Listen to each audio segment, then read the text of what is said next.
La Bible Louis II. Introduction à l'épître de Paul aux Colossiens. Colosse était une ville de la Phrygie, dans l'Asie mineure, située sur le Lycus, affluent du Méandre, non loin de la Odyssée et de Hiérapolis, où l'Évangile avait aussi pénétré. On trouve des ruines de l'ancienne Colosse près d'un bourg nommé Conée. Bien que l'apôtre Paul eût été 2 fois dans la Phrygie, il ne paraît pas qu'il se soit arrêté à Colosse, ou du moins qu'il ait été le fondateur de l'Église à laquelle il adresse cette lettre. Il est plus probable que ce titre appartient à Épaphras, qui y avait fait l'œuvre d'un fidèle évangéliste. Ce fut par lui aussi que Paul, prisonnier, reçut sur les églises d'Asie, sur celle de Colosse en particulier, des nouvelles qui nécessitèrent les sérieux avertissements renfermés dans cette lettre. Ce disciple était encore auprès de l'apôtre, lorsque celui-ci écrivit notre épître en même temps que celle aux Éphésiens et à Philémon. Ces 3 épîtres furent portées en Asie par Tychique et par Onésime que Paul renvoyait à son maître. Ces lettres furent écrites soit pendant la captivité de Paul à Césarée, soit pendant sa première captivité à Rome. L'authenticité de l'épître aux Colossiens ne saurait être contestée. Elle a pour elle tous les témoignages de l'Antiquité. Une question qui importerait beaucoup à l'intelligence complète de cet épître, mais sur laquelle nous ne possédons d'autres données certaines que celles que l'on peut déduire de l'épître même, serait celle-ci. Quelles étaient les erreurs que combat l'apôtre et contre lesquelles il met en garde les chrétiens restés fidèles au pur évangile?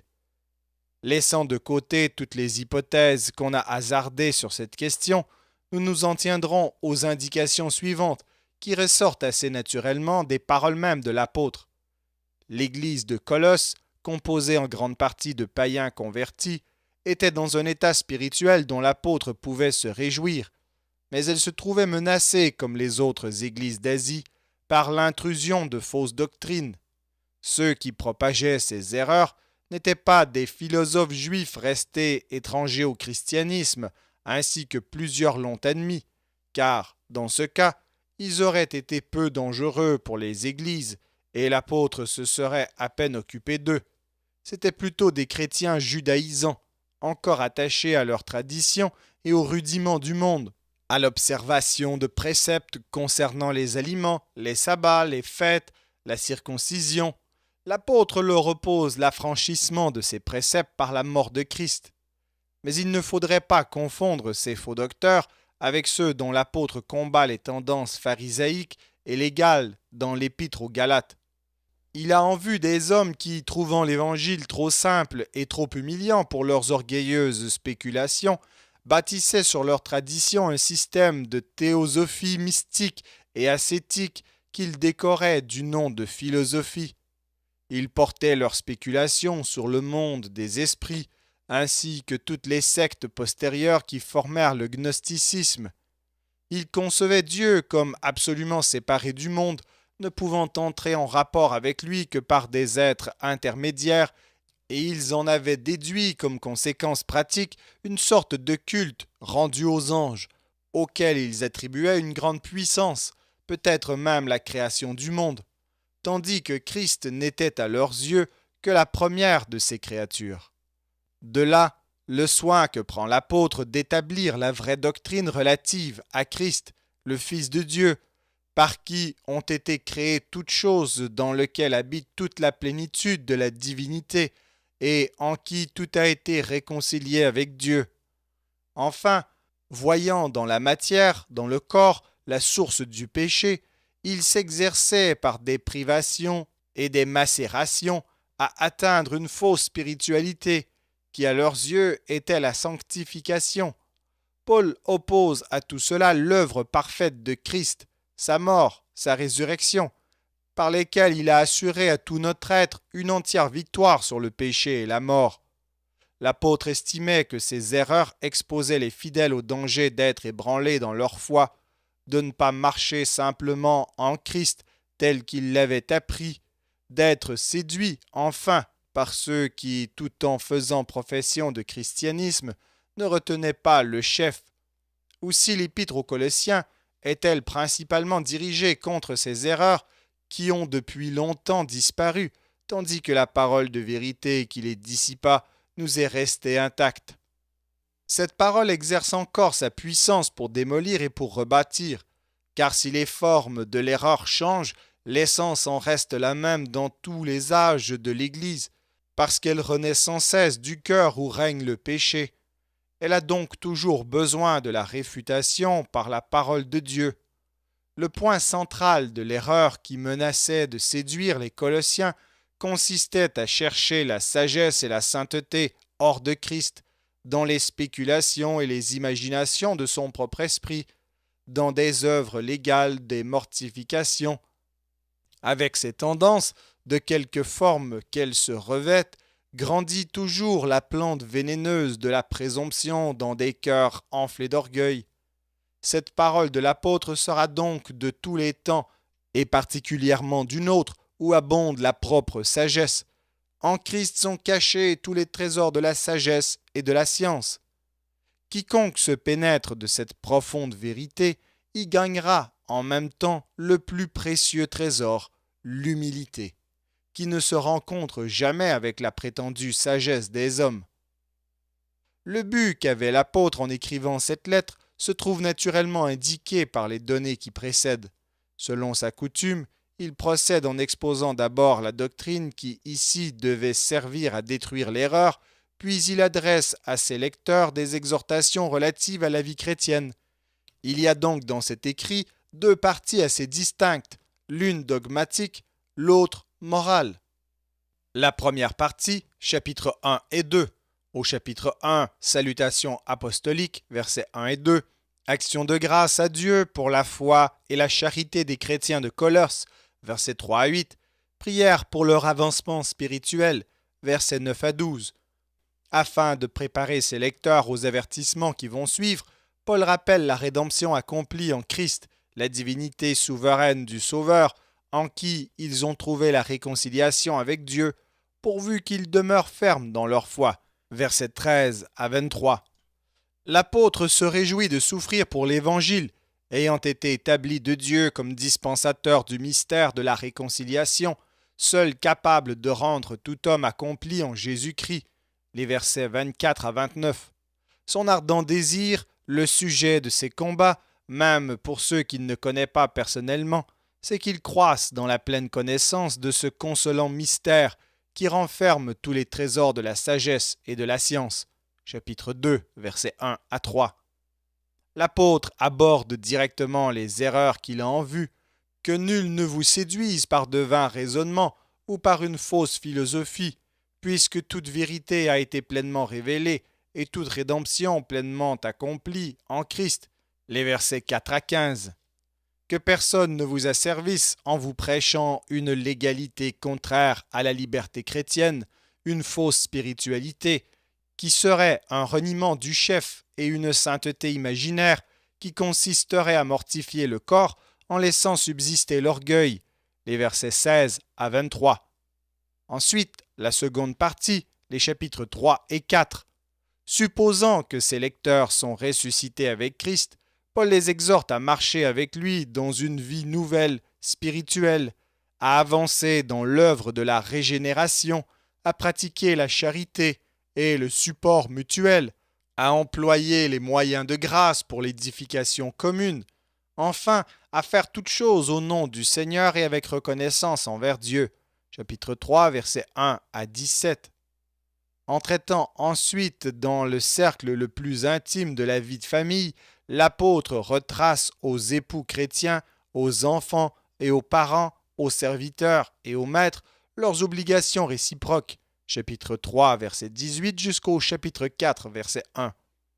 Après avoir demandé à ses frères le secours de leurs prières pour le succès de son ministère et leur avoir recommandé la prudence envers ceux du dehors, versets 2 à 6, Paul termine sa lettre par quelques communications personnelles et par des salutations écrites de sa propre main, versets 7 à 18.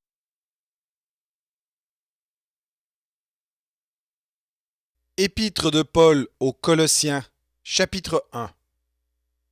Paul, apôtre de Jésus-Christ par la volonté de Dieu, et le frère Timothée, aux saints et fidèles frères en Christ qui sont à Colosse, que la grâce et la paix vous soient données de la part de Dieu notre Père.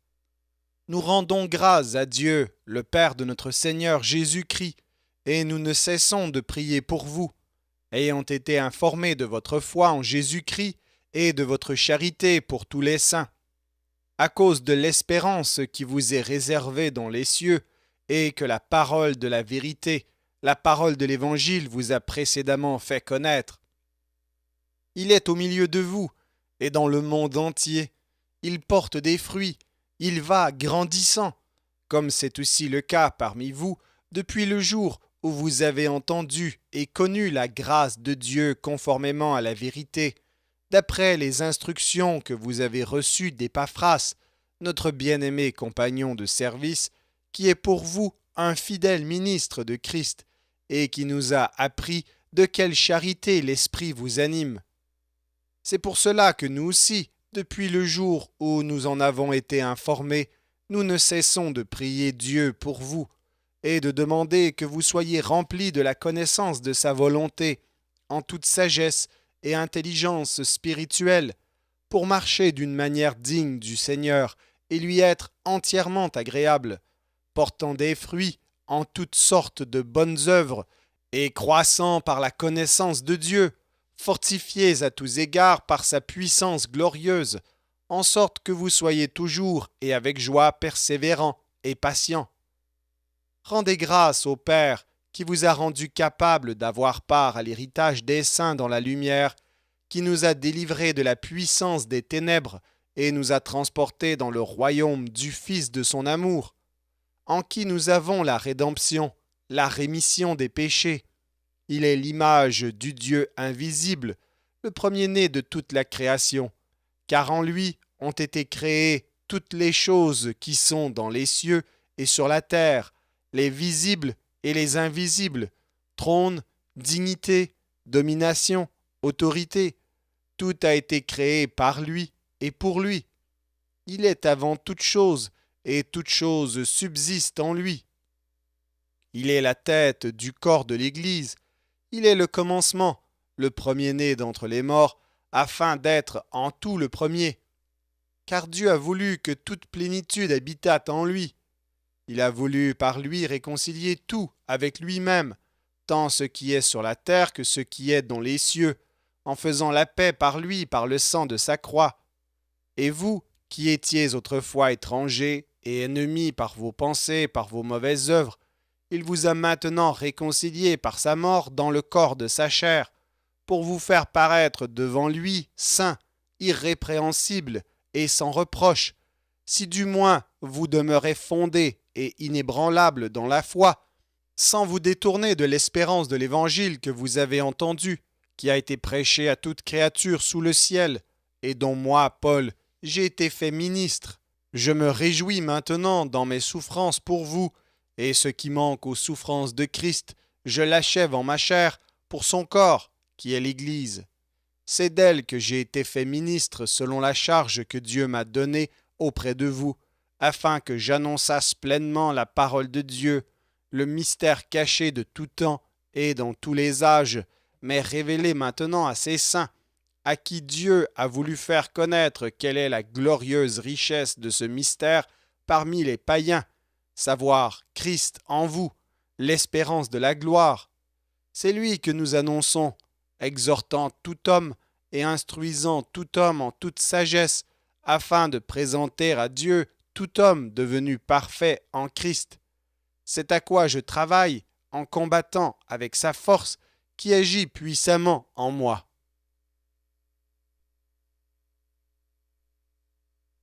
Épître de Paul aux Colossiens, chapitre 2. Je veux, en effet, que vous sachiez combien est grand le combat que je soutiens pour vous et pour ceux qui sont à Laodicée, et pour tous ceux qui n'ont pas vu mon visage en la chair, afin qu'ils aient le cœur rempli de consolation, qu'ils soient unis dans la charité et enrichis d'une pleine intelligence pour connaître le mystère de Dieu, savoir Christ, mystère dans lequel sont cachés tous les trésors de la sagesse et de la science. Je dis cela afin que personne ne vous trompe par des discours séduisants. Car si je suis absent de corps, je suis avec vous en esprit, voyant avec vous le bon ordre qui règne parmi vous, et la fermeté de votre foi en Christ. Ainsi donc, comme vous avez reçu le Seigneur Jésus-Christ, marchez en lui, étant enracinés et fondés en lui, et affermis par la foi, d'après les instructions qui vous ont été données, et abondez en actions de grâce. Prenez garde que personne ne fasse de vous sa proie par la philosophie et par une vaine tromperie, s'appuyant sur la tradition des hommes, sur les rudiments du monde, et non sur Christ. Car en lui habite corporellement toute la plénitude de la divinité. Vous avez tout pleinement en lui, qui est le chef de toute domination et de toute autorité. Et c'est en lui que vous avez été circoncis d'une circoncision que la main n'a pas faite, mais de la circoncision de Christ, qui consiste dans le dépouillement du corps de la chair. Ayant été ensevelis avec lui par le baptême, vous êtes aussi ressuscités en lui et avec lui par la foi en la puissance de Dieu qui l'a ressuscité des morts. Vous qui étiez morts par vos offenses et par l'incirconcision de votre chair, il vous a rendus à la vie avec lui, en nous faisant grâce pour toutes nos offenses. Il a effacé l'acte dont les ordonnances nous condamnaient et qui subsistait contre nous, et il l'a détruit en le clouant à la croix. Il a dépouillé les dominations et les autorités, et les a livrées publiquement en spectacle, en triomphant d'elles par la croix. Que personne donc ne vous juge au sujet du manger ou du boire, ou au sujet d'une fête, d'une nouvelle lune, ou des sabbats. C'était l'ombre des choses à venir, mais le corps est en Christ. Qu'aucun homme, sous une apparence d'humilité, et par un culte des anges, ne vous ravisse à son gré le prix de la course, tandis qu'il s'abandonne à ses visions et qu'il est enflé d'un vain orgueil par ses pensées charnelles, sans s'attacher au chef, dont tout le corps, assisté et solidement assemblé par des jointures et des liens, tire l'accroissement que Dieu donne. Si vous êtes morts avec Christ au rudiment du monde, pourquoi, comme si vous viviez dans le monde, vous impose-t-on ces préceptes? Ne prends pas, ne goûte pas, ne touche pas. Préceptes qui tous deviennent pernicieux par l'abus et qui ne sont fondés que sur les ordonnances et les doctrines des hommes. Ils ont, à la vérité, une apparence de sagesse, en ce qu'ils indiquent un culte volontaire, de l'humilité et le mépris du corps, mais ils sont sans aucun mérite et contribuent à la satisfaction de la chair.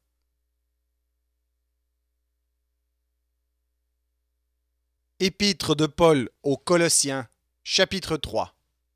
Si donc vous êtes ressuscités avec Christ, cherchez les choses d'en haut, où Christ est assis à la droite de Dieu.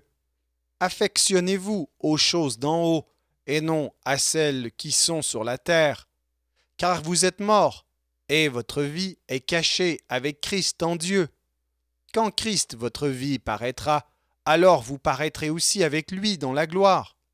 Faites donc mourir les membres qui sont sur la terre, l'impudicité, l'impureté, les passions, les mauvais désirs et la cupidité, qui est une idolâtrie. C'est à cause de ces choses que la colère de Dieu vient sur les fils de la rébellion, parmi lesquels vous marchiez autrefois, lorsque vous viviez dans ces péchés. Mais maintenant, renoncez à toutes ces choses, à la colère, à l'animosité, à la méchanceté, à la calomnie, aux paroles déshonnêtes qui pourraient sortir de votre bouche. Ne mentez pas les uns aux autres, vous étant dépouillés du vieil homme et de ses œuvres, et ayant revêtu l'homme nouveau, qui se renouvelle dans la connaissance selon l'image de celui qui l'a créé. Il n'y a ici ni grec, ni juif, ni circoncis, ni incirconcis, ni barbare, ni scythe, ni esclave, ni libre, mais Christ est tout et en tous. Ainsi donc, comme des élus de Dieu, saints et bien-aimés, revêtez-vous d'entrailles de miséricorde, de bonté, d'humilité, de douceur, de patience. Supportez-vous les uns les autres, et si l'un a sujet de se plaindre de l'autre, pardonnez-vous réciproquement. De même que Christ vous a pardonné, pardonnez-vous aussi. Mais par-dessus toutes ces choses, revêtez-vous de la charité, qui est le lien de la perfection, et que la paix de Christ, à laquelle vous avez été appelés pour former un seul corps, règne dans vos cœurs, et soyez reconnaissants. Que la parole de Christ habite parmi vous abondamment. Instruisez-vous et exhortez-vous les uns les autres en toute sagesse, par des psaumes, par des hymnes, par des cantiques spirituels, chantant à Dieu dans vos cœurs sous l'inspiration de la grâce. Et quoi que vous fassiez, en parole ou en œuvre, faites tout au nom du Seigneur Jésus, en rendant par lui des actions de grâce à Dieu le Père. Femmes, soyez soumises à vos maris, comme il convient dans le Seigneur. Maris, aimez vos femmes, et ne vous aigrissez pas contre elles. Enfants, obéissez en toutes choses à vos parents, car cela est agréable dans le Seigneur. Pères, n'irritez pas vos enfants, de peur qu'ils ne se découragent. Serviteurs, obéissez en toutes choses à vos maîtres selon la chair, non pas seulement sous leurs yeux, comme pour plaire aux hommes, mais avec simplicité de cœur, dans la crainte du Seigneur. Tout ce que vous faites, faites-le de bon cœur, comme pour le Seigneur, et non pour des hommes, sachant que vous recevrez du Seigneur l'héritage pour récompense. Servez Christ, le Seigneur, car celui qui agit injustement recevra selon son injustice, et il n'y a point d'acception de personne.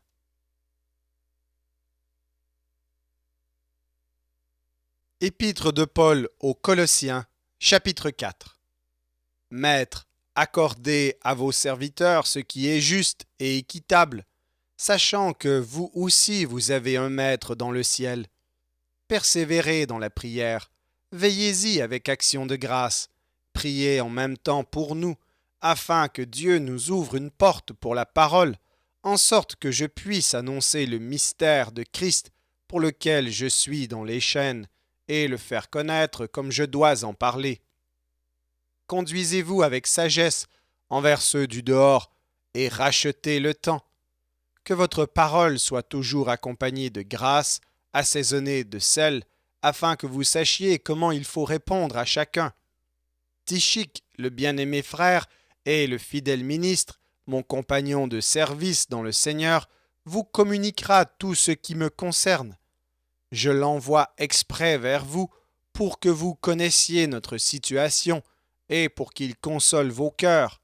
Je l'envoie avec Onésime, le fidèle et bien-aimé frère qui est des vôtres. Ils vous informeront de tout ce qui se passe ici. Aristarque, mon compagnon de captivité, vous salue, ainsi que Marc, le cousin de Barnabas, au sujet duquel vous avez reçu des ordres. S'il va chez vous, accueillez-le. Jésus, appelé Justus, vous salue aussi. Ils sont du nombre des circoncis, et les seuls qui aient travaillé avec moi pour le royaume de Dieu, et qui aient été pour moi une consolation. Épaphras, qui est des vôtres, vous salue. Serviteur de Jésus-Christ, il ne cesse de combattre pour vous dans ses prières, afin que, parfait et pleinement persuadé, vous persistiez dans une entière soumission à la volonté de Dieu. Car je lui rends le témoignage qu'il a une grande sollicitude pour vous, pour ceux de Laodicée et pour ceux d'Hiérapolis.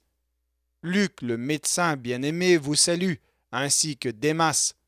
Saluez les frères qui sont à Laodicée, et Nymphas, et l'Église qui est dans sa maison. Lorsque cette lettre aura été lue chez vous, faites en sorte qu'elle soit aussi lue dans l'Église des Laodicéens, et que vous lisiez à votre tour celle qui vous arrivera de Laodicée. Et dites à Archippe, prends garde au ministère que tu as reçu dans le Seigneur, afin de le bien remplir. Je vous salue, moi Paul, de ma propre main. Souvenez-vous de mes liens, que la grâce soit avec vous. Merci d'avoir écouté cet enregistrement de la Bible. N'hésitez pas à le partager. Vous pouvez également télécharger la version MP3 sur le site Un héros dans le net. Vous avez le lien dans la description. En visitant notre chaîne, vous allez également trouver d'autres versions de la Bible en audio, ainsi que plusieurs ressources pour étudier la parole de Dieu. Toutes ces ressources sont mises à votre disposition gratuitement. N'hésitez pas de nous faire un don si le Seigneur vous le met à cœur en utilisant le lien qui est également dans la description. Merci encore et que Dieu vous bénisse.